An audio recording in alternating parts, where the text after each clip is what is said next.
আসসালামু আলাইকুম প্রিয় বক্তব্যকে সহযোদ্ধাগণ, আপনাদের সবার উদ্দেশ্যে একটা কথা বলতেছি। আপনারা যারা বিএফএস গ্লোবালের সামনে দীর্ঘক্ষণ যাবৎ অপেক্ষা করছেন, আপনারা দেখেছেন যে আপনাদের প্রতিনিধি হিসেবে আমরা বিএফএস গ্লোবালে গিয়েছিলাম।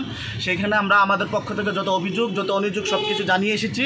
এখন আমাদের যে মেইন দাবি ছিল যে একটা সুনির্দিষ্ট ডেট দিবে, সেই সুনির্দিষ্ট ডেটের মধ্যে আমাদের যে পুরাতন পাসপোর্টগুলো অথবা পুরাতন আবেদনগুলো আছে সেগুলো নিষ্পত্তি করবে, তার একটা রোডম্যাপ আমাদেরকে দিবে। সেটা বিএফএস গ্লোবাল এখনও আমাদেরকে দিতে পারেনি। তো সেই জন্য আসলে আমরা ওনারা বলেছে যে যেহেতু এটা আমাদের ক্ষমতা নাই, এটা ক্ষমতা হচ্ছে অ্যাম্বাসির, তো ওনারা আমাদেরকে অ্যাম্বাসির সাথে বসার একটা সুযোগ তৈরি করে দিয়েছে। তো এখন আমরা অ্যাম্বাসির উদ্দেশ্যে যাচ্ছি, ইনশাল্লাহ সবাই দোয়া করবেন আমরা যেন ভালো একটা ফলাফল নিয়ে আসতে পারি।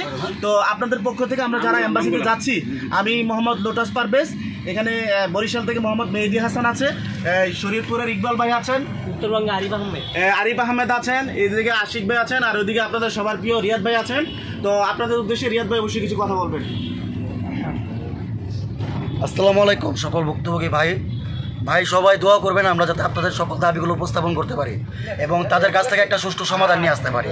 তো আমরা যে পর্যন্ত সমাধান আনতে না পারি ইনশাল্লাহ আপনারা রাজপথ ছাড়বেন না। এবং এটা একটা রেয়ার সুযোগ, এই যে অ্যাম্বাসিতে যাওয়া এবং অ্যাম্বাসিডারের সাথে যে বসা, এটা একটা রেয়ার সুযোগ। আমরা যাতে এই সুযোগটা কাজে লাগাতে পারি, সবাই দোয়া করবেন। আসসালামু আলাইকুম।